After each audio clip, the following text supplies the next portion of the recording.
evening, and thank you for attending Why Vote? Proposed Election Laws, a forum sponsored by the League of Women Voters of Dane County. I'm Andrea Kaminsky, and I'm a member of the Dane County League and also of the State League's State Legislative Committee, on which I cover the voting law portfolio. I'm very pleased to be the moderator of this evening's forum, and I'd like to begin by introducing our guest panelists. Barry Burden, maybe you can just kind of nod or raise your hand. Barry Burden, director of the UW Elections Research Center. Gregory Jones, president of the Dane County NAACP.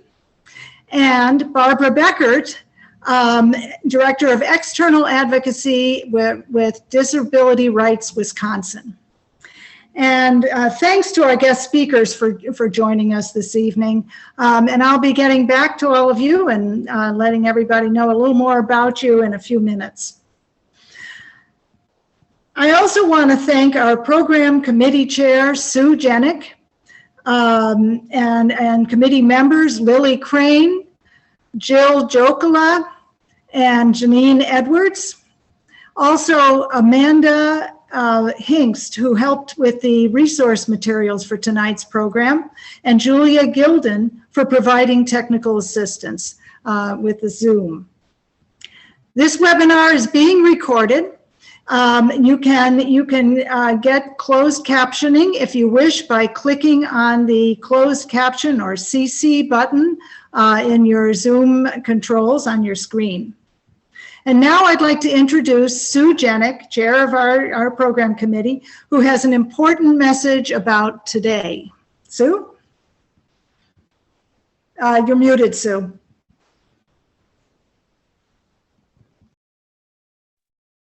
Thank you, Andrea. As this is Indigenous Peoples Day, a holiday in the United States that celebrates and honors Native American peoples and commemorates their histories and culture, it is appropriate for us to recognize the Indigenous peoples who are the original stewards of the lands on which we now live. League formation began more than a century ago in 1920 with women's suffrage. But nearly 2 centuries ago, even prior to the 1848 creation of the state of Wisconsin, an 1832 treaty forced the Ho-Chunk to cede their territory of Tejop. Both the federal and state governments repeatedly but unsuccessfully sought to forcibly remove the Ho-Chunk from Wisconsin. Truth and acknowledgement are critical to building mutual respect and connections across all barriers of heritage and difference. We continue this effort to acknowledge what has been buried by honoring the truth. In Dane County, we are all standing on the stolen ancestral lands of the Ho-Chunk people. We pay respect to their elders, past, present, and future. Please take a moment to consider the many legacies of violence, displacement, migration, and settlement that bring us together today. A working group is being formed within the League of Women Voters of Dane County to acknowledge past trauma while nurturing present and future commitment to action, working together to understand the histories and priorities of Indigenous communities. The League is grateful for the past, present, and future guidance of Wisconsin's Native nations.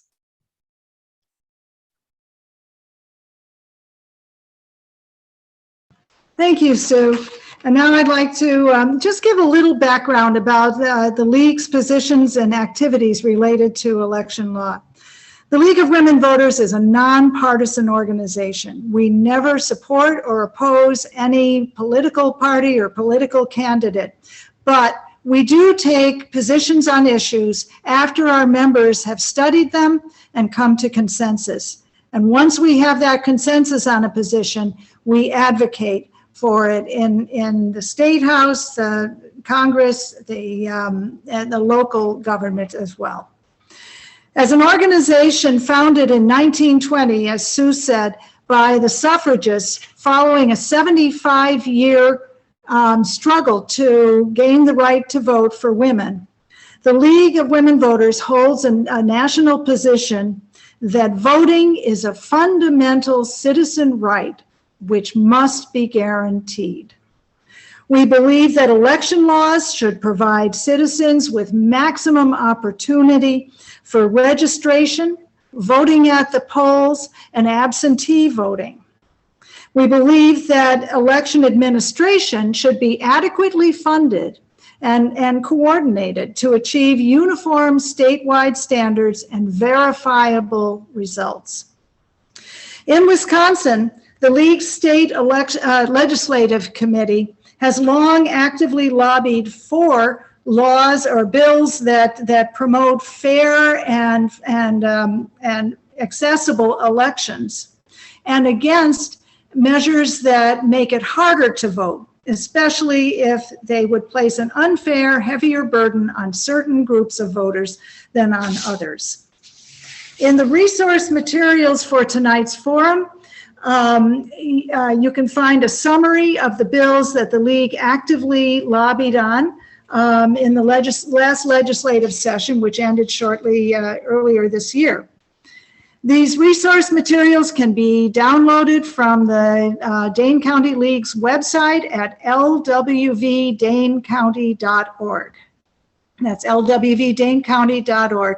In addition, the State League has been very active in the courts in the past couple of years, as have our speakers, to protect voting rights in several lawsuits dealing with such things as absentee voting and ballot boxes. So now we'll move into our panel discussion. Each speaker will make a brief presentation on a different aspect of election law. And during their presentations, we encourage audience members to enter questions for the speakers using the Q&A option at the bottom of your Zoom screen.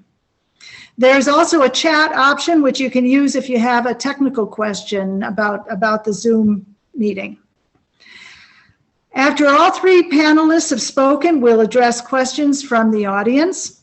I'll be watching the clock and keeping the presentations within the time allotted, so we have plenty of time for that Q&A discussion afterwards. So first we'll hear from Professor Barry Burden, Director of the Elections Research Center and the Lyons Family Chair in Electoral Politics at the University of Wisconsin-Madison. Barry's research and teaching focus on U.S. elections, public opinion, representation, and Congress. He's appeared as an expert witness in multiple court cases and legislative hearings dealing with changes to election laws and practices and how they affect voting. So welcome, Barry, and you can unmute yourself and speak. Thank you. Thank you, Andrea. Thanks to everyone for having me. I love visiting with the League. I wish I was here to give you happier news. My job is to provide you with a sense of what's been happening at the federal level and state level and what's likely to happen maybe next year around election law. It's sad news in that the making of election laws in Wisconsin has been pretty dysfunctional and bordering on passive aggressive, not just around election law, but really around all lawmaking in this state for the past 4 years. There's been surprisingly no new federal legislation signed into law and no new state legislation signed into law since before the pandemic. Despite all of the challenges that COVID brought in running elections, you know what happened in the April 2020 primary, the different kinds of challenges that were faced in the November 2020 election, and the innovations and adaptations that local election officials went through and the Wisconsin Elections Commission went through to adjust to those elections, some new things that have worked well, The legislature and the governor don't see eye to eye on anything, essentially, around elections, and have done nothing cooperatively to do anything to either adjust to the immediate crisis or to learn from it. So let me talk about what's happening first at the federal level, then at the state level. A lot of this material is covered in the resource materials you got with tonight's meeting, so those are really helpful. I'm going to go through them a bit more quickly. At the federal level, as you may know, Democrats in Congress have prioritized a massive voting rights bill. It was originally called the For the People Act. That bill would do a whole variety of things to elections in the states, at least elections where there was a federal office on the ballot, president or a member of Congress. The For the People Act would have required every state in the country to have same-day voter registration, automatic voter registration, online voter registration, pre-registration for 16 and 17-year-olds, 2 straight weeks of early voting, election day as a holiday. It would have criminalized some misinformation being spread about election practices. It would have required a paper ballot or paper backup for every vote. It would have provided public financing on a 6-to-1 match for federal races. It would have implemented something called the Disclose Act that would have provided for transparency in especially online advertising. It would have required presidential and vice presidential candidates to provide their tax returns. It would have required ethics rules for the Supreme Court of the United States, which currently doesn't have them, unlike other federal courts. It would have created redistricting commissions in every state that has at least, I think, 2 congressional districts. That is a long list of changes to election reform. I don't think there has ever been a bill at the federal level with that range, that breadth of coverage. You might be surprised that that bill actually predates the 2020 election. It was first proposed in 2018 or 2019. It was given new priority after the 2000 election, and Democrats actually numbered it House Bill, or HR number 1 and S1, the first bill in the Congress, to indicate the priority they had given it to it. Now, Democrats had success in passing the bill in the House. It passed in the House twice, essentially along party lines, every Democrat for it and essentially every Republican against it. But it's run into a wall in the Senate because 60 votes are needed to overcome a filibuster, and Republican members, several Republican members, have held up the bill there. There have also been some Democrats in the Senate who have been resistant to some of the measures in the bill. Most famously, Joe Manchin, senator from West Virginia, who negotiated with Democratic leaders to modify the bill.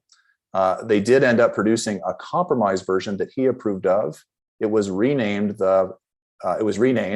and there were provisions dropped, like same-day voter registration being required, and there were provisions added, such as a requirement to have some kind of voter ID in all the states.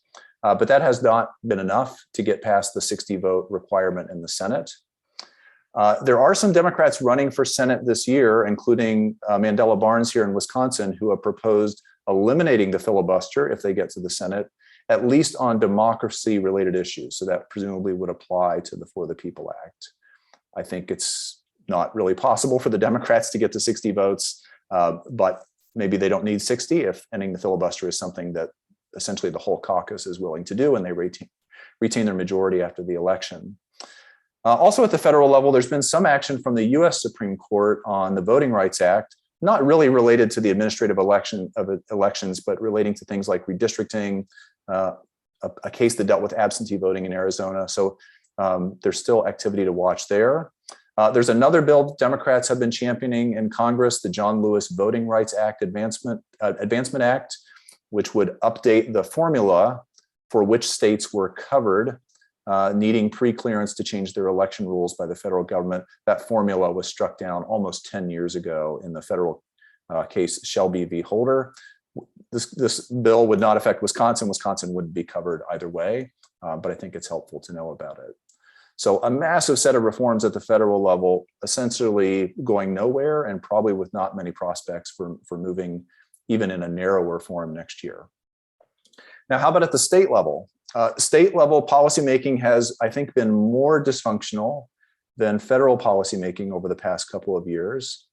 Any policy of any kind, not just elections, but any policy being made in Wisconsin the last few years has come about because of administrative actions by the governor or executive agencies, by lawsuits, essentially judges and courts making rulings, or by investigations or other kinds of activities happening around the side. Tony Evers has set, I think, a record for the most vetoes by a Wisconsin governor. That has been the story the last few years. If you look at the resource materials that come with tonight's meeting, you can see the range of bills related to elections that he has vetoed, bills that would require a voter to submit new proof of ID for every absentee ballot request within an election cycle, not just the first, bills that would take away guidance given to clerks by the Elections Commission and give that power to the legislature, some limits on the use of the indefinitely confined exception to the ID requirement, a bill that would limit each, I think, municipality to one absentee ballot collection point. So lots of things coming out of the legislature. They're just not becoming law because the governor has disagreed with them. There are also a couple of constitutional amendments that may be possible that would limit private funding for elections and make clearer in the state constitution that non-citizens are ineligible to vote. There was one bill that worked its way through the assembly, but stopped in the state Senate that might meet Governor Evers' approval if it were done in the right form, and that would allow some processing of absentee ballots before election day. We'll see where that goes. But mainly policymaking has been by court decision. The end of drop boxes to collect absentee ballots, the end of clerks, it seemed, or at least for the time being, providing additional information or completing information that was missing from absentee ballot witness certificates. Ballot delivery by non-voters has been mostly resolved by the courts. And just tonight, there was a ruling on spoiling of a person's absentee ballot. That ruling, which outlawed that, is now on hold by an appeals court. I guess I won't say much about the investigations by Justice Gableman and others. Those have mostly come to their end, but I think they have helped inform the pieces of legislation that have come out of the legislature and have been vetoed by the governor. In my view, this is a terrible way to make policy, especially election policy.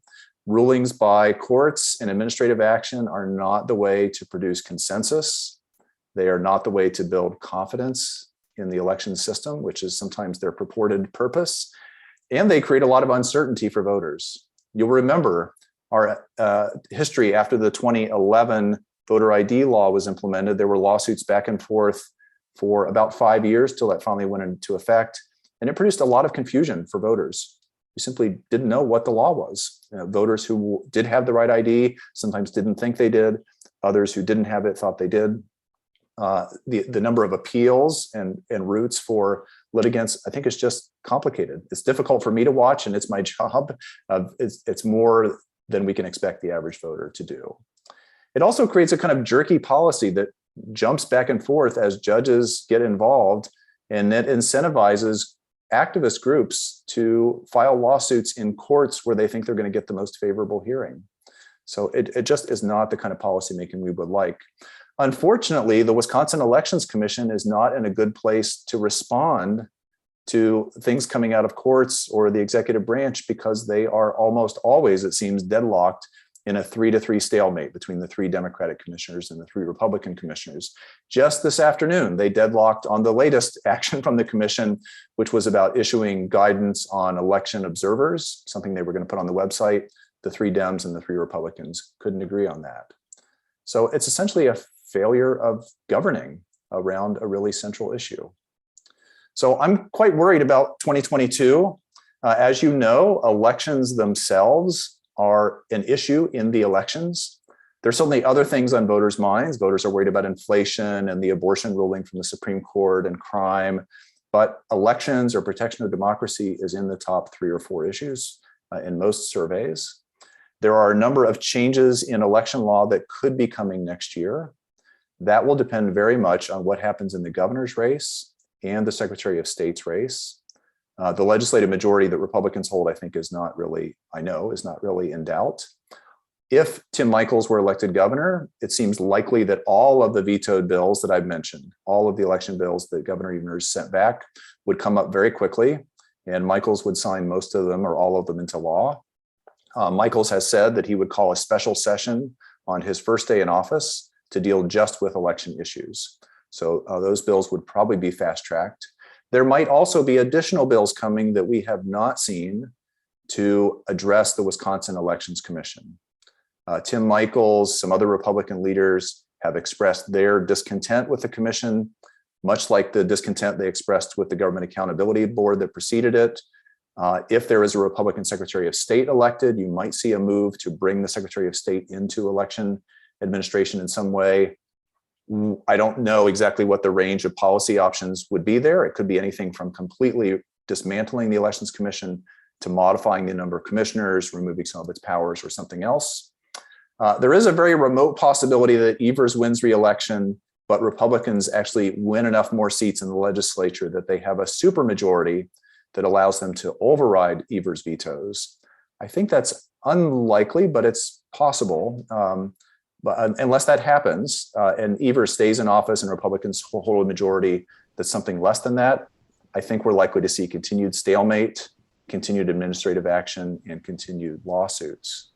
It would be wonderful if we had policy making based on evidence that built on successes in 2020, the innovations and adaptations that worked.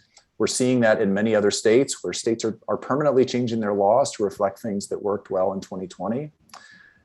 It would be nice to see sufficient funding for election administration, that the controversies over private grants just are not an issue. If those were not needed, it makes that problem go away. So there are a whole range of things that could be done that sadly, I think will not be. Thanks very much. Wow. Thank you, Barry, for that, I guess. So now we'll move on to Greg Jones. And Greg is a native of Laurel, Mississippi. He received his undergraduate degree in political science and his graduate degree in education from UW-Eau Claire. Greg worked for the state of Wisconsin for more than 35 years in a variety of management and administrative positions across multiple state agencies, including the governor's office. Currently, Greg serves as president of the Dane County National Association for the Advancement of Colored People, NAACP, and he is first vice president of the NAACP Wisconsin State Conference. So take it away, Greg, and unmute yourself. Thank you again, Andrea, for such a kind introduction, and thank Professor Burden for that comprehensive and complete framework. It really lays the groundwork in terms of the work that we need to do politically, socially, and otherwise. And then I want to thank, just a hats off to Sue for such an inclusive statement about the state of Wisconsin and its history. And I'm more familiar with the Ojibwa organization up and around Eau Claire, and we used to meet regularly with those students and talk about our issues and going forward. But having said that, I do appreciate the opportunity to be a part of this presentation tonight, and specifically focusing on the impact of laws and policies on people of color. So we can go to our first slide, please. What I tried to do with my overview was just identify some characteristics that are uniquely fundamental to communities of color. And I'm going to highlight a few of those, and then, of course, end up with what I believe is one of the most interesting scenarios that we have to deal with, and that's going to be in this area of voter suppression. But I want to first talk about the value of Sunday voting and what it means to communities of color. And we know that many voters of color will use the Sunday after church to travel to their voting locations and cast their ballots. The link between our religious standards and our mission to serve and perform and engage in government is connected in two ways.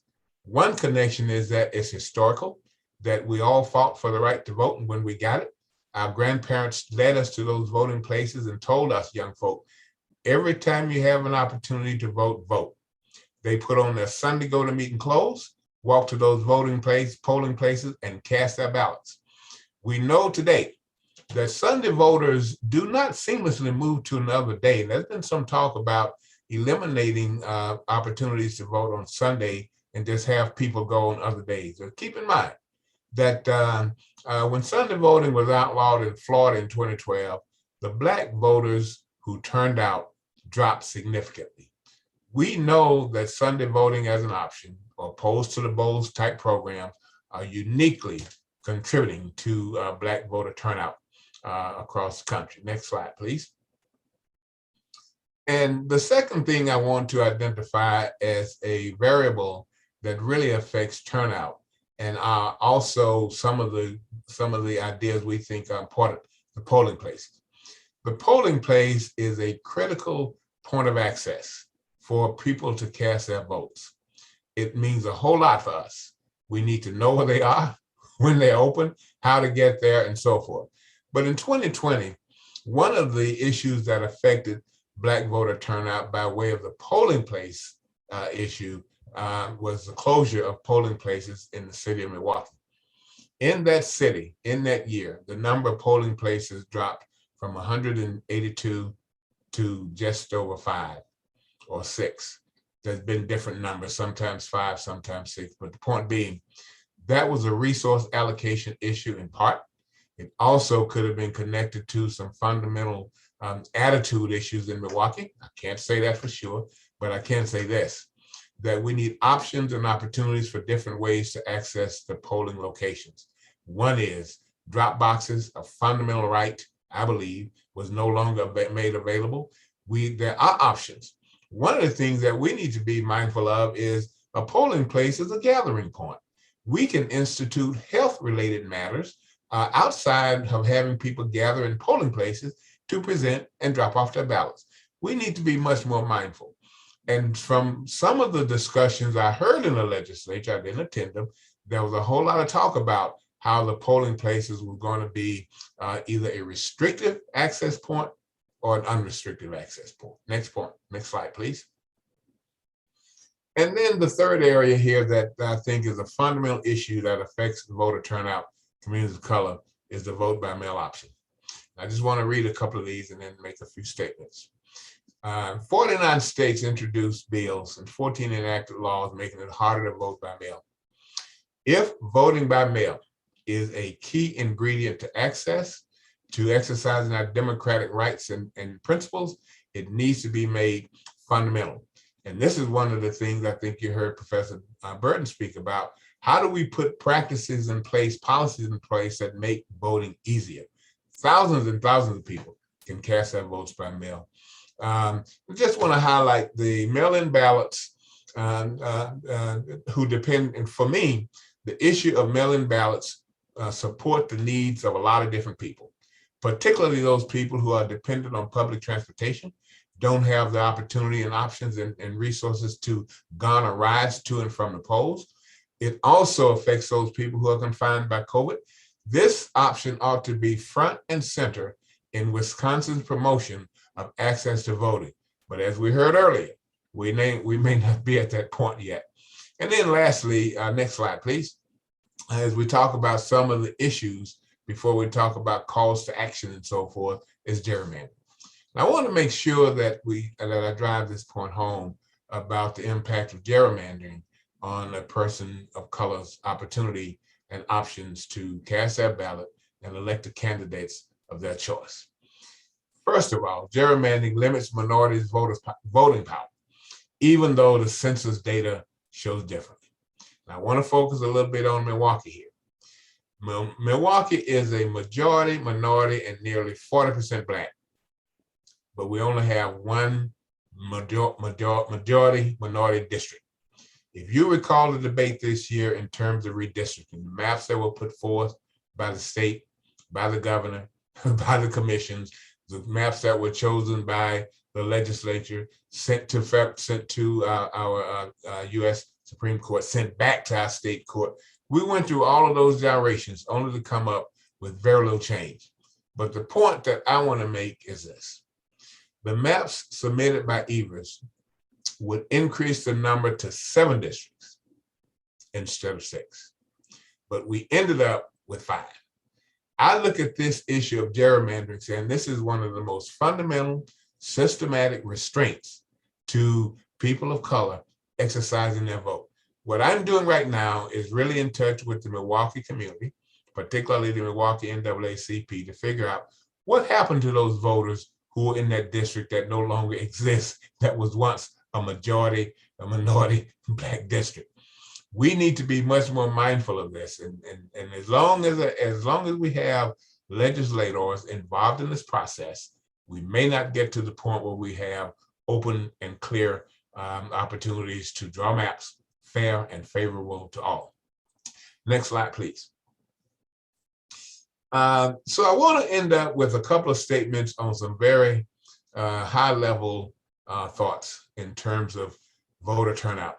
And I first want to talk about this concept called voter disenfranchisement as it applies to communities of color.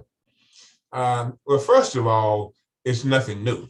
That is a historical symbolism and historical issue that we've known throughout our history. But disenfranchisement is basically the removal of right to vote from a person or group. That's all it basically is. But what we find is how those rights are removed, what methods are in place, what tactics are in place, what programs are in place that remove those voters. In Wisconsin, the Black voting population is about 5.7% of the electorate. But voter purge notices went to 2 counties, representing 74.6% of Black voters. I want to drive this home. When we talk about voter disenfranchisement, those efforts, those actions, those laws, those programs that remove those people, groups of people or persons from the roles of voting is fundamental.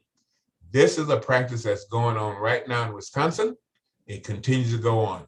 As long as our young Black voting population can't vote, we have engaged in disenfranchisement. It becomes a matter that we all must stand up, fight against. Next slide.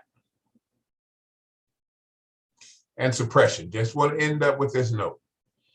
This is probably, in my opinion, one of the most serious issues that we have to be concerned about and we want to talk about. And I want to start with what I thought was one of the most disturbing pieces of legislation proposed and not acted on this past session, Assembly Bill 1167. And I'm just going to summarize.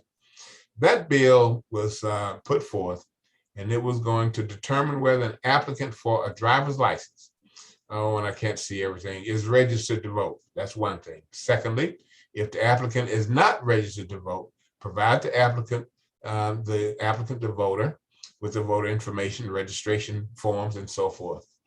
Now, it failed to pass the Senate in terms of that joint resolution failed to pass. Here's what I say about this. If we were mindful about access to voting, if we were mindful about protecting the democratic principle of voting, the most fundamental right in our democratic system, we would have said yes to all of these. I ask this question tonight for anybody involved in protecting our right to vote. Any young person coming out of high school, going to apply for a driver's license, this ought to be clear and convincing to say yay or nay or not.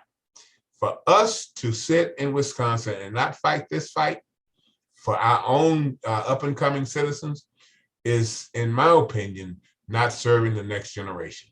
So let me finish with the point above Assembly Bill 1167 and say this. It often takes the form of limitations on absentee and early voting, and we know that. And that what we have to identify and be mindful of is monitoring our legislative actions all day and all night. We have a political action committee for the state conference of the NAACP, as well as each branch. Those individuals come together and speak and talk about these issues on an ongoing basis. So the issue of voter intimidation, voter suppression, voter access, ballot security, those issues are front and center on our agenda. So I just want to leave it there as kind of an opening, and we can certainly build on some of this as we go forward. So thanks for the opportunity. Well, Greg, thank you for that presentation. And now we'll hear from Barbara Beckert, who is Director of External Advocacy for Disability Rights Wisconsin. And just DRW is the federally mandated protection and advocacy system for people with disabilities in our state. She coordinates DRW's public policy work on quite a range of issues, including voting. Barbara coordinates the Wisconsin Disability Vote Coalition in partnership with the Wisconsin Board for People with Developmental Disabilities. And by the way, the League is a member of that coalition, and DRW and Barbara provide excellent information for us. So Barbara, take it away.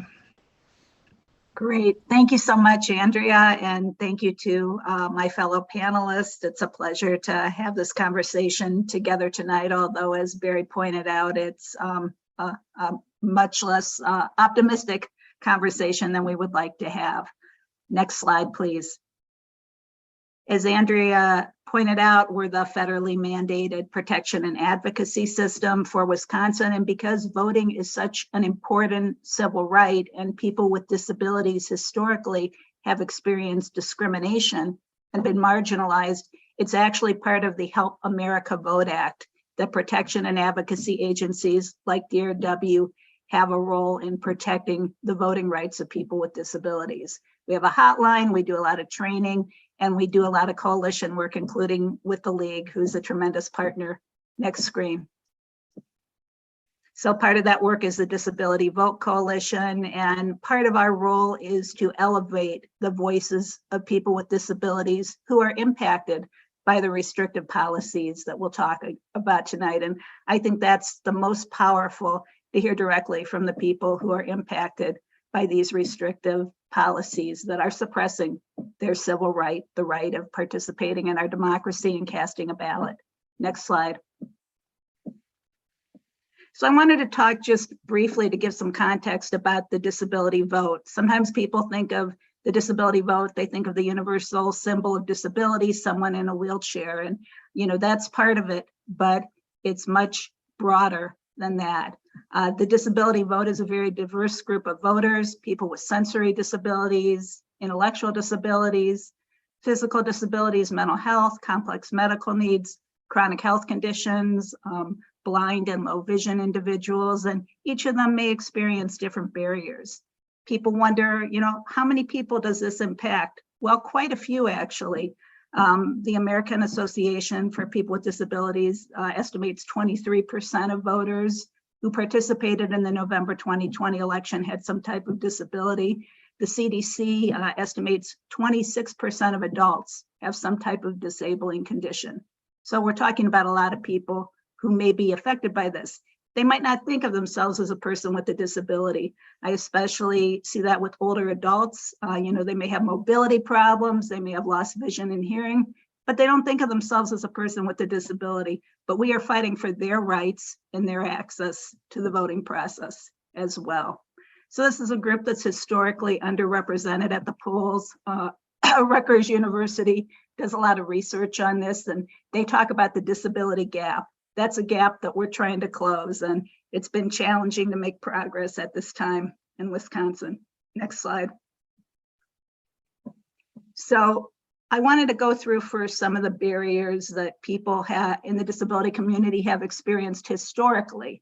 Accessibility concerns at polling places is a big one. We actually do audits of polling places on election day for the Election Commission. And I can tell you, although we made progress, we still have a long way to go, 32 years after the passage of the Americans with Disabilities Act. Lack of photo ID. People don't realize 30% of adults in Wisconsin are non-drivers. That's a heck of a lot of people. Many of them are people with disabilities. And if you don't have a driver's license, there's the assumption everyone has one. That's not the case. And you don't have that driver's license, how do you get to the Department of Motor Vehicles? That can be really hard for people in rural areas. Hours are short. They may just be open a couple of days a week, and you don't have transportation, especially if you need accessible transportation. We hear about people who've been trying for years to get that photo ID. Failure to provide accommodations. Poll workers and our clerks, they work hard, we appreciate them, but often they are not familiar with accommodations that are required by state law and by federal law. We hear so much talk about people not following the law. I'd like to focus more on the laws that protect voter rights. We don't have enough attention placed on enforcing those. Poll workers don't get very much training. They really need more training so that they can do their job. Limited access to internet technology, the digital divide. My Vote Wisconsin is wonderful if you have access to the internet. A lot of people don't. Housing insecurity. Many people with disabilities experience homelessness, or they may be in an institutional setting or a group home, maybe in jail. There's a lot of confusion about voting rights for people in those situations, and often not a lot of support. Confusion about people's voting rights if people are under guardianship. That has been a hot topic in Wisconsin lately, and a lot of misleading information that we've heard from investigations by special interest groups who are giving us the impression that people under guardianship don't have the right to vote. Not true. They retain the right to vote unless the judge takes it away. And finally, stigma and discrimination. So that's kind of the landscape that we've had in the past. Let's look at the next slide for some of the newer challenges we've seen since 2020. So it's been, as I think our other speakers have described, a very tumultuous and confusing time. Certainly for us as a group that provides training, I feel like we need to write things in disappearing ink because it just keeps changing the guidance that we give to voters with disabilities. There have been so many investigations, and because a lot of the focus has been on absentee voting, people with disabilities rely on absentee voting at a much higher percentage than other people because of the barriers that I just talked to you about. And as a result, their right to vote has been under attack. We've seen many attacks on indefinitely confined voters. These are people who have a really difficult life. They have trouble getting out of their home to go to their polling place because of a disability or frailty due to aging. So they always want to vote absentee. They want to be a permanent absentee voter. And that right is under attack in our state, which is really unfortunate. Voting rights of people in nursing homes. We've heard about maybe a few people who have inappropriately voted, people who lost the right to vote, but the vast majority of people in congregate settings retain the right to vote, but they may not be able to do it because workers are afraid of helping people. Helping is being criminalized in our state. Voting rights of people under guardianship, as I mentioned, are under attack. Attacks on the integrity of elections and on election officials. We've seen a lot of turnover for that reason. Frequent changes in election law and processes causing confusion. In terms of bills that have created potentially new barriers for people with disabilities, there are several areas where they focused on. Now, as our other speakers mentioned, those bills have been vetoed, but that could change when the legislature is back in session next January. So that's something we're concerned about. With absentee voting, we have seen a particular focus with attacks on ballot return assistance. I'll talk about that more in a minute. That's individuals with disability who need a hand returning their ballot to their clerk, or maybe they need help mailing it because of their disability. Use of drop boxes, indefinitely confined voters, and some of the other topics I already talked about, particularly this theme of criminalizing providing assistance to voters, which I think is so out of alignment with our Wisconsin values of trying to be a good neighbor and giving a hand to your elderly neighbor or your friend with a disability who needs help with voting. More restrictions for those with felony convictions that disenfranchise them even after they've paid their debt to society. Constitutional amendments, and then litigation. Next slide. So our agency, along with the League of Women Voters and I believe the NAACP and other groups who are advocates for voter rights, have participated in more voting related legislation over the past few years than we ever anticipated because of the attacks on voting rights and the importance of having a strong voice that's standing up and pointing out the impact. So in terms of the bills for voters with disabilities, these are some of the highlights for them that did not move forward, but some of these things then did move forward with litigation. So prohibiting clerks from sending absentee ballots to eligible voters, new restrictions that would not allow indefinitely confined voters to always receive a ballot for every election. Well, that's the whole point of being an indefinitely confined voter, that you want to be a permanent absentee voter, that it's difficult, it's a barrier for you to have to apply again and again to get that ballot. Prohibiting private funds to be used in municipal elections. A lot of that funding was important for COVID-19 safety protocols. People with disabilities are often at higher risk. So that's something that in the disability community, we thought was of great value. Limiting who can assist with returning an absentee ballot. New restrictions on drop boxes. Prohibiting clerks from curing or correcting a defect on a completed absentee ballot. We're dealing with that right now. Wisconsin cannot come to an agreement on what is an address. You know, whoever thought we would be having debate about this, and that if people leave off a zip code, that their vote may not count. But that's the pass that we're at right now. Felony for people to assist nursing home residents with voting. And as I said, we've really tried to focus on getting the voices of voters impacted, and I've included a link here to our publication. Next slide. So I'll wrap up here with just talking a little bit about a couple of recent cases that were especially important to people with disabilities. So this year, in every election, this is the fourth election this year, every election this year, we have had to provide different guidance to voters with disabilities and to all disabilities about their rights regarding returning their ballot. This comes out of the Tigan v. Weck case, which DRW, the League in Wisconsin Faith Voices were parties to. This case sought to eliminate the use of ballot drop boxes, which is certainly a concern. For us, it was even more problematic that it required voters using absentee ballots to personally mail or hand over their ballot to the clerk. So as I said, the rules have been different with each election. We were very disappointed with the decision by our state Supreme Court that they did not recognize that federal law protects the rights of people with disabilities to ballot return assistance. Next slide, please. So the good news is that we did have a very good decision in the Carey v. Weck case. That's a case where 4 voters with disabilities represented by Law Forward stood up and said, we have the right to assistance to return our ballot. And without that assistance, we cannot participate in our democracy. And Judge Peterson in the Western District of Court of Wisconsin recognized that that is a right protected by federal law, by the Voting Rights Act. And we got a really clear decision there affirming the right of people with disabilities to have assistance with mailing or returning their ballot.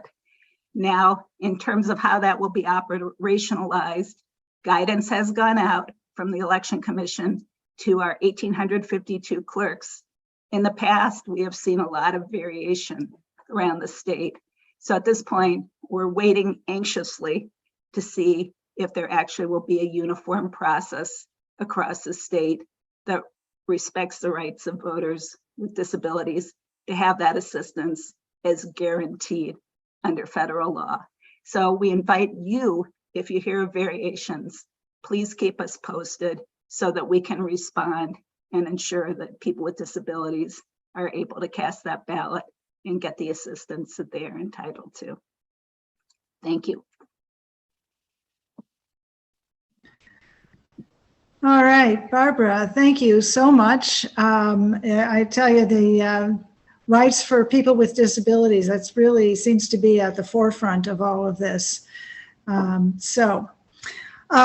we will move into the Q&A portion of our program, and Sue Jenick has been following the questions from the audience. Sue, do we have a good question to start with? Yes, we have a question from Shelley, who asks, will we be provided strategies on how we can take action to restore voter rights? So difficult to know what more we can do other than voting for people who support voters' rights. So I want first to say that the Dane County League has an advocacy corps, which is, very active in those kinds of strategies and tactics, such as letter writing, such as petitions, things like that, that we can work on. And I would encourage anyone to get involved with the Advocacy Corps. You can find more information about that on our website. Do any of the panelists have anything to say about strategies that can be used? Sure. You're muted, Andrea. I was just saying, unmute yourself. I'd be happy to respond. This is Barbara. Okay, good. One strategy that I would suggest and that I think has been the most impactful is that we need to elevate the voices of people who are directly impacted by these restrictive policies. And that can be difficult because people who with disabilities, for example, have barriers to getting to their polling place. They also have barriers to getting to our state capitol, right? Our legislative hearings are not often the most accessible, but I think we need to do as much as we can to capture those statements, to allow people to participate virtually, if that's the most impactful way, and to provide information so that people are aware of the proposals that are under consideration and have the information that they need so that they can speak up and stand up for their own rights. And that voice can be very powerful and impactful, particularly for key legislatures who may be in a decision-making position because of their leadership on key committees. Senator Bernier, for example, was someone who was chair of the election committee in the Senate this last session and really developed a relationship with some voters with disabilities. And I think that that had an impact on her perspective. And she did vote against some of the bad bills and offered some counter proposals. So that, I think, was an area where we had some success. Yeah. Greg, would you like to add anything? I just wanted to chime in with just a couple of action steps that we've thought about, talked about, and put in place with the NAACP. And it's kind of a inside-outside game. And I say that in baseball terms, you all, as we move into the baseball season. But this is what I'm saying, that number one, there needs to be, and I like this old approach, return to rallies and protests. I think that we've got to inform and cry a little louder in and around the Capitol on issues that are substantive. I like the letter writing campaign, I engage in it, but I'm going to add and bump that up and say that when these issues are front and center, like we had the promotion for the Dropbox press conference, there should have been a statewide rally. And I know I'm looking back, but this is what I'm calling for in the future, of all of us, civil rights, human rights organizations coming together, fighting for that democratic principle. We can do that. The second thing that I would say is that we have to have the inside game and be more mindful where we can encourage our elected officials who support our issues, our missions, and our goals to exercise their authority. If it's the governor, are there options and opportunities for him or her to issue executive orders that can go in place and begin to put some, if not permanent, some temporary fixtures in place? So I like the fact that we can increase awareness, keep it going, and do some things that I call the street meat, and then the inside sweet meat. So if we can do those two things limitedly with some of the groups that are available now, I think we may not be able to change minds, but we may be able to change hearts. And if we change hearts, we have an opportunity to see some changes along the line. Thank you. I'll just add that the State League's Legislative Committee was very active in the past session, responding to these bills that were introduced. They were all passed. They went to the governor and were vetoed. Mhm. Wouldn't it be nice to start reaching out to those legislators like Senator Bernier, who, with personal stories from people who have difficulty voting or have a relative with difficulty voting, and really reach out to legislators and make them more aware, because I know that Senator Bernier was not always that tuned in to disabilities. And so it's nice to hear that that was a result of something that Disability Rights Wisconsin really pushed. So the State League has the Ledge Committee. Sue Janik is our committee chair, and we will be active in the coming session. And the more people we have who can respond to our calls to action that we send out by email, the better. And respond and call your legislator and your representatives and try to stop some of those bills before they even pass in the legislature. And Any Andrea, other comments? Yeah, I was just going to Barry. highlight one bill that I had mentioned, might be the only bill that gets bipartisan support, and that is to allow some kind of pre-processing of absentee ballots before Election Day. We're one of a few states that doesn't allow that. As you know, ballots can't be really inspected, opened, or prepared for counting until 7 a.m. on Election Day. That means that cities like Milwaukee are not going to have their totals done till late at night. Everyone knows that going in, and yet it fuels suspicion, conspiracy theories, and doubts about the election. We can prevent all of that by allowing at least some preparing of the envelopes, flattening of the ballots, if not actually tabulating the ballots. There are Republicans and Democrats in the legislature and clerks around the state who are interested in some kind of compromise that would allow maybe 1 day of processing, maybe a couple of days. So there's a place where, regardless of who's governor, there might be some action that would be productive. So that's one to watch. It's separate from the others. Okay, thanks, Barry. Yeah, I heard toward the end of the legislative session there was some talk, or maybe there was actually a bill introduced that would have allowed clerks to start processing absentee ballots on the day before the election. At that point, that might be a possibility, and we discussed it, and that might be something that the league would support. Sue, did you have something? There are not new questions from our audience, which surprises me because they're usually very active. So if people have questions, put them in the Q&A. You'll see that at the bottom of your screen. But I have some questions. So for Greg, I wonder if you could tell us some about the NAACP Get Out the Vote campaign and drive, and what you're doing with that, because I know you're all very active with that. Sure. This year, the focus of our Get Out the Vote is a collaboration between the state conference of the NAACP and the Milwaukee Souls to the Polls.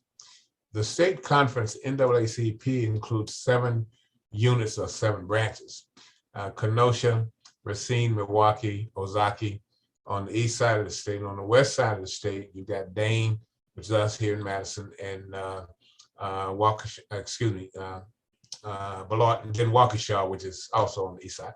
But those 7 branches and the Souls to the Polls came together to create a theme that we call unity plus action equals power. Vote. And the reason we said that is we're going to try to build a collaboration or network of churches, particularly Black churches, the labor organizations in our respective local communities, and our civic and social groups. So we figure, I call this the triangle of truth. For most of you math majors, you know that those 3 angles in a triangle serve a different purpose in upholding the structure. At the top angle are churches leading us on a moral campaign to get people out to vote. And at the right angle, lower left, we're talking about the NAACP as an entity pushing its support to get out to vote. And then the last angle are our civic and social groups, Urban League, League of Women Voters, all those groups, fraternities, sororities. We're trying to get them to be a part of this thing. Different out the word to vote. We're trying to move to a digital world using Twitter, Instagram, Facebook to get messages out, to vote. And then we're going to try to have just only about two, since we're in the bottom of the night, only two canvassing of low voter turnout areas in Madison. We've highlighted those areas. We'll be asking for those collaborative groups to come together and give us about 3 hours on a Saturday morning. We're going to walk the streets, hand out flyers, and encourage people to vote. And then the third piece that we think we can do is, of course, we'll be still doing the phone banking. We're going to have 2 phone banking activities for our session. So we decided to put our energy, unlike what some of the research says, into the October surprise. We want to be a part of the October period. So that's kind of a long answer to what we're trying to do collaboratively, but we think it's a community-wide effort. Thank you. Some optimistic news. Yes. All right. So we have another question, and apparently some people are having trouble with the Q&A. If you can't use the Q&A, you could use the chat. I will see that as well. We have a question from Louise. So how do those of us who are in Madison and are represented by those whose support is not in doubt, what do we do? Who should we write to? Who should we contact if our local representatives are supporting the same thing we are? So what can you suggest?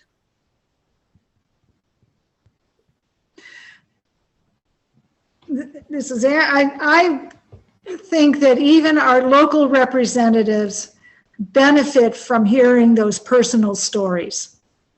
Those are things that they can turn around and talk to their colleagues about, or talk on the floor about, or whatever. Maybe on the floor it's almost too late, but those are things that they can bring up in hearings and so forth if they have those personal stories.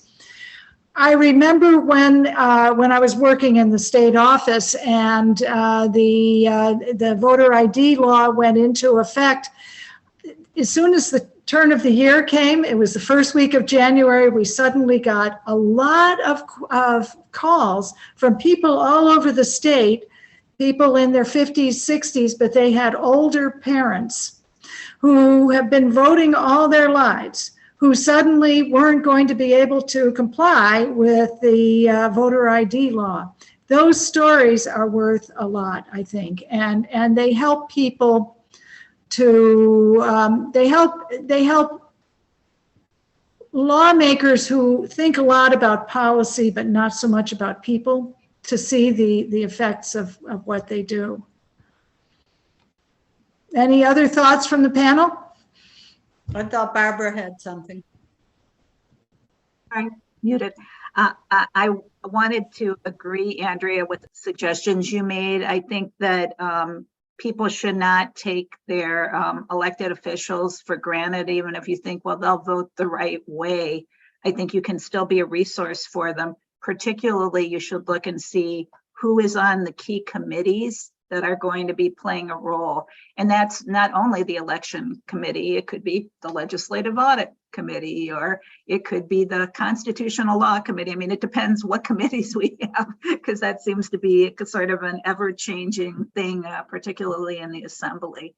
But I would look at those, and I think that you can still be a resource in terms of educating and making them aware of some of the particular issues and concerns that you have. Because, you know, if you're involved with the league, you're probably on the front line and you're hearing about concerns like the barriers that Andrea talked about. So many older adults and people with disabilities as well who've been disenfranchised by the voter ID law.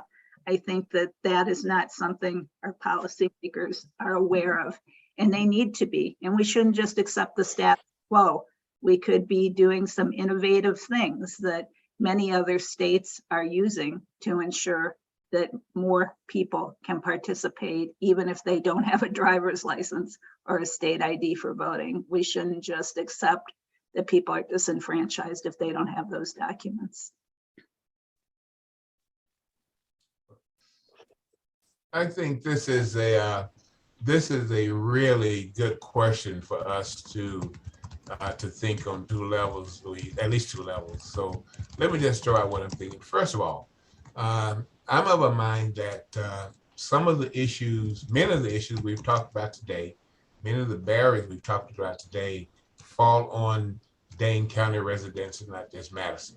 So I'm of a mind saying, how do we start building, as your question suggests, those broader coalitions, those broader networks that we can apply? For example, I believe that there are three entities that tonight we can make a concerted effort to reach out to that would be allies to what we are thinking, planning, talking about. Number one, I understand, and I don't know this to be true, so I have to do some homework, that there is what's being developed as something called a Black Caucus.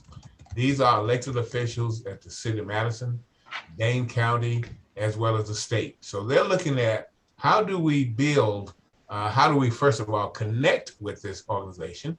And I'm going to say this same concept should be much more of a people of color collaboration, so that all of our elected officials, and I'm not being racist, I'm just being practical, all of our elected officials of color could be a part of a group. That group should be meeting on a regular basis, hearing and listening at the community, understanding our issues at the deepest level, and we can promote that. So I'm sitting here tonight saying the idea, Louise, that you triggered me to think about is, now how does the league, the NAACP, disability rights, do we have the capacity and resources to start having some conversations with those elected officials across the board, regardless of parties? We want to build what I think, in my opinion, we want to break party lines and talk about these are issues of the people that Andrea talked about. So that's the one thing. I know this is a long answer, but this is kind of my thinking time during the day. The last thing I would say is, if we can really build on this, I think we'll find that it will spread beyond Dane County and to other counties. So we have the option to look and see if there's a way to do it. Thank you. I just want to say how much I like the message we're hearing here of elevating individual stories. The trouble in the legislature is if something becomes a partisan battle between the Republicans and the Democrats, that's the end of it. There's no way to change that narrative once that's begun. So as much as you can keep these issues out of the partisan fray, there's at least a chance for some success. You know, some groups, one comes to mind is vote writers, essentially just take the law the way it is and are trying to help voters get IDs or understand what's required of them to vote. And in doing that, they actually identify individuals who are struggling to navigate the system. And those stories sometimes become news stories and sometimes become material in lawsuits down the road. That happened with the voter ID law here in Wisconsin. There were some modifications made, in part because of stories that people they were helping had at DMVs where they were not getting consistent or proper guidance. So there can be this kind of surprising downstream benefits from just helping a neighbor or community member, church member get through the voting process. Hey, thank you, Barry. Another audience question from someone who prefers to be anonymous. And this is something I've been thinking about also, and it kind of follows up on what Barry was just saying. A lot of these restrictions affect older people who in the past were usually Republicans. If that's no longer true, these actions make sense. If it is still true, aren't the legislators hurting themselves?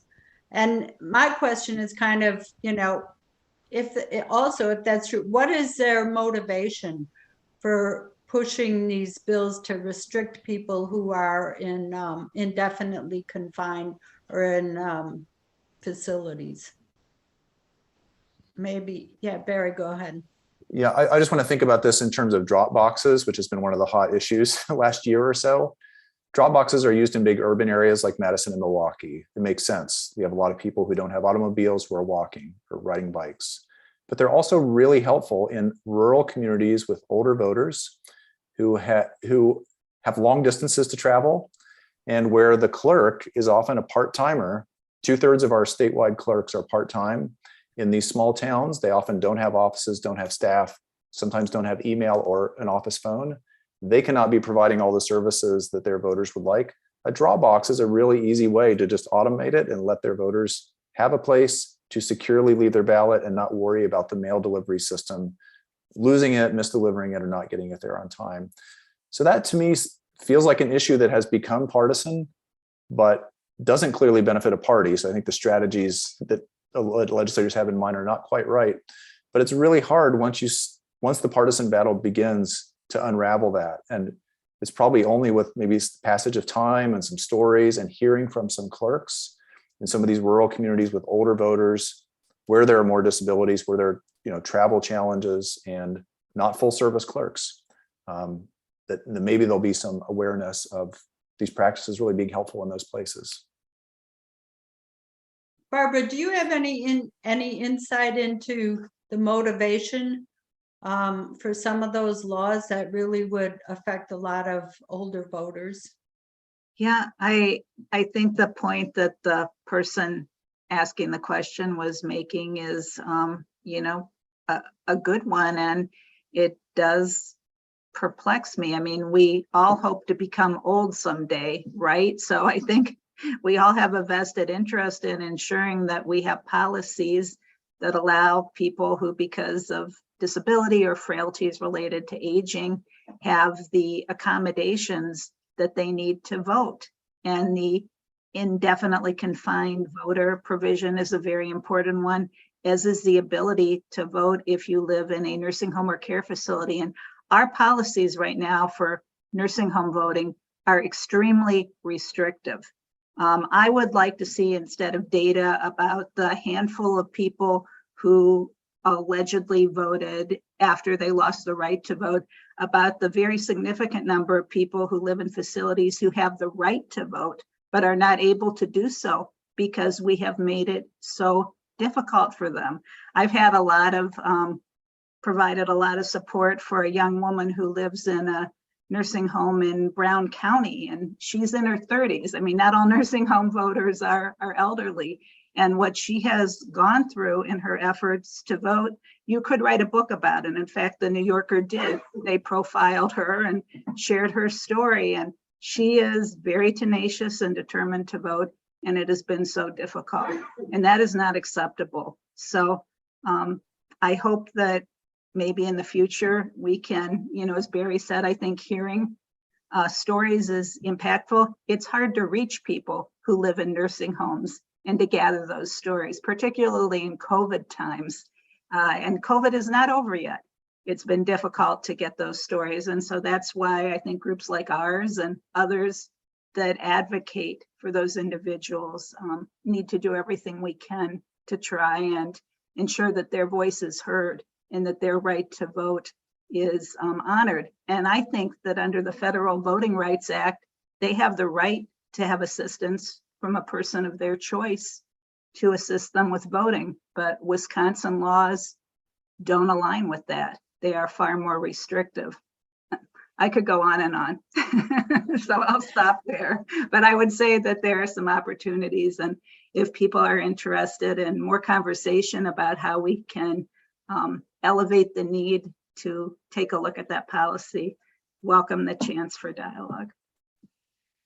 Thank you. We have another question from Janet saying the DMVs in Madison now have voter kiosks. Are these in all DMVs statewide? Oh gosh, I think that was that was the intent. That was something that a coalition that both the the League of Women Voters and Disability Rights Wisconsin participates on had a lot of conversations with DMV, and we had hoped to advance, the option for automatic voter registration so that when individuals got that driver's license or the state ID, part of that process could be registering to vote, as is the case in most states. Wisconsin is exempt from the motor voter law because we have same day registration at the polling place. I don't get the connection. Because we have that, I don't see why we shouldn't be required to do that. So this was an opportunity to provide an alternative so that when people are at DMV, they're getting that driver's license, they can be directed to go over to a kiosk and while the moment is there, while they have the interest, to go ahead with that voter registration. So I'll take a peek at some of my notes and see if I can get the specifics to confirm that is statewide, but that's my impression. Okay, thanks. We have another question from Louise. I get in the car and go to the post office to mail my ballot. How is that more secure than drop boxes? Barry, go ahead. It's not. And drop boxes are a good example of an issue where I've changed my mind because of the practices I've seen be effective. I know that in states out west like California, Oregon, there's been a lot of voting by mail and a lot of use of drop boxes for decades. They're popular with voters. I thought they were sort of an unnecessary extravagance, to be honest, but they were so essential in every state in 2020, and they are more secure than a mailbox, a residential mailbox like the one at my home, which can be opened by anyone walking down the street. Now that, intercepting the mail is pretty rare. I don't expect there's much fraud happening, but the uncertainty of the US Postal Service with delivery times, delivery standards, the cutbacks they've had to face, the drop box is more secure for the voter. I think provides peace of mind. Now, for voters with disabilities, sometimes the mailbox is the only route. There is nothing else available, so we have to preserve that. And I think the Elections Commission has really provided a service by implementing these tracking tools that allow a voter who's requested an absentee ballot to see not every step, but a lot of the steps in the process. And the election worker, the clerk, can also see where that ballot is, if it's been mailed out, if it's been returned. In some parts of the state, there are now smart barcodes being added to absentee ballots. So the Postal Service can actually track them, and it's just like tracking your FedEx package online. You just put in the number and you can see exactly where the thing stands and what the estimated delivery time is. The more we have tools like that, I think the more comfortable people should feel about the Postal Service. And those are sort of no-brainer fixes that Republicans and Democrats ought to both like. They provide more security, more confidence, more transparency. I think having those kinds of tracking tools plus drop boxes are the right solution. Okay, thanks. And the other thing about the post office is, there have been instances where mail has been lost, including ballots that were mailed in and, ended up not getting to where they were supposed to go. Andrea, did you have a question? Yeah, I did. First, I want to mention that the Dane County League is placing volunteers in the DMV offices to encourage and assist people with using the kiosk, and that's nice. But unfortunately, not all the 1,800 municipalities have leagues. But I wonder. Greg and Barbara, in your experience as advocates, and maybe Barry with some facts and information, can you tell me which has had a greater effect and made it more difficult for people to vote? Would that be voter ID, or would that be the more restrictive proof of residence requirements that we have over the past several years for registration? Do you have any thoughts on that? Go ahead. Barbara, go ahead. Yeah, I also just want to note first that I I was looking through some of my correspondence about the DMV, and it looks as though the implementation was statewide and that they're seeing an average of 200 to 300 registrations per week. So I just wanted to give a shout out to the Department of Motor Vehicles and Secretary Thompson, for doing what they can in a challenging environment to try and provide more opportunities for people to register to vote.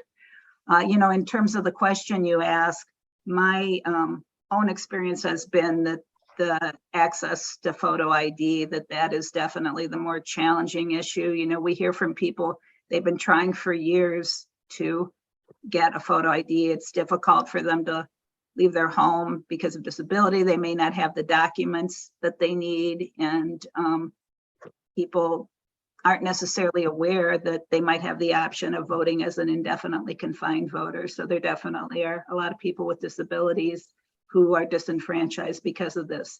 With the residency option, we can work with people on that. Like, I got a call the other day from a high school teacher. She's a special ed teacher. She wants to help her special education students. They often stay in school until they're 21 to vote. And they were actually, could use a report card as a proof of residence. They don't have a utility bill or a bank account yet. But when it came to an alternative to going to the DMV, because some of the parents have tough lives and they're just not there with getting their kid there, I didn't have any alternative to offer them. But I was glad to learn about the report card being an acceptable proof of residence. If it's from a public school, it's a government document. Greg, do you have any thoughts on that? Not any empirical data that would be, would really be telling, just some anecdotal kind of comments. But I would say I'd have to agree with Barbara that one of the key entry points for voting being getting the ID. Now that's an issue, but not a critical issue. What I hear is that much of this issue in terms of voter turnout, where at least in Dane County and particularly in Milwaukee, we have such low voter turnout, much of that is connected to transportation, getting to and from that polling site, where, there may not be, they could be registered voters. And if they're registered, that means they've got all of their paperwork, all of their credentials in order. All they got to do is show up, present that ID, and then vote. But getting them there seems to be the issue. And that seems to be a growing concern. And I'm not sure how we can get our heads around it to say what exactly is causing this. Is it a matter of, not having a vehicle of their own to get there to and from, partnering with partners to get there? Is it that the groups like us, we need to be providing traffic? But that seems to be a point of controversy, is why aren't they voting? So that would be my comment on that one, Andrea. Yeah, just related to that, when the federal lawsuit was filed against the voter ID law in Wisconsin, I testified in that case, the Frank case it was called at the time. And we found in the evidence that people were impacted by the ID law were predominantly young people who moved frequently and did not have driver's licenses or passports, older people who did not move frequently but did not have driver's licenses or passports, and people of color who often were less likely to drive, living in urban areas and had fewer resources. And the trouble is that the not having an ID means that the voter has to take action earlier. They have to be working well ahead of election day. They're probably not going to get a driver's license just for purposes of voting. So they're probably looking at a state ID. You need transportation, as Greg says, to present yourself in person at the DMV.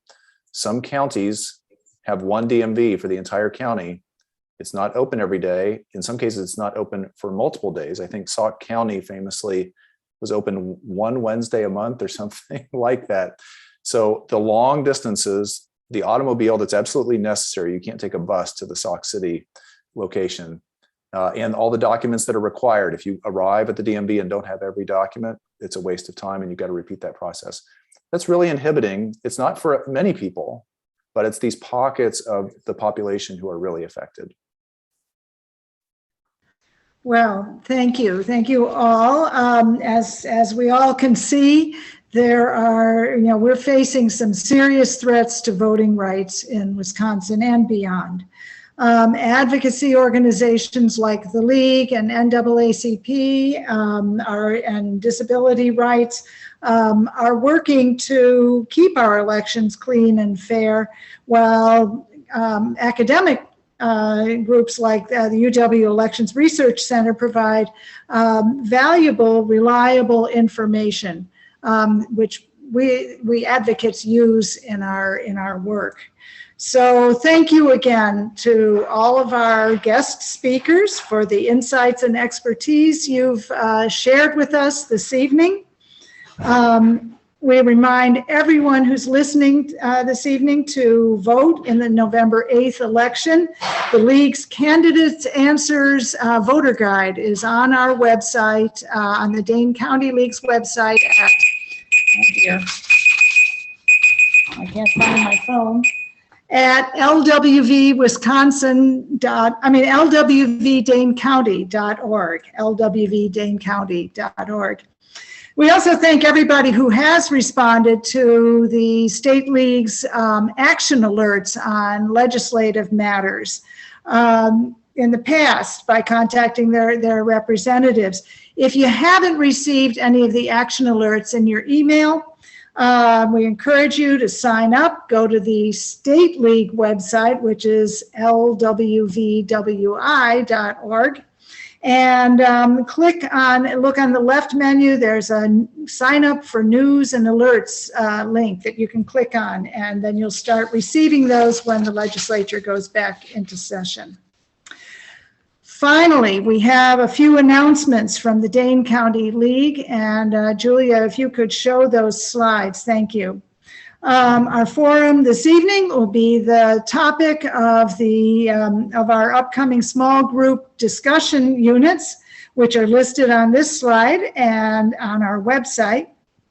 On October 22nd and 27th, there will be book discussion on the book, Thank You for Voting, The Maddening, Enlightening, Inspiring Truth About Voting in America by Aaron Geiger Smith. So that's the book. There will be no forum in November when so many of our members will be busy with the election. But December 6th, we'll have a forum entitled An Economy for All. So watch your email from the Dane County League for details on these events. And know that there are always lots of great opportunities to volunteer and get involved with the Dane County League. So again, thank you everyone from the League of Women Voters of Dane County for attending our forum and participating in it, and have a good evening.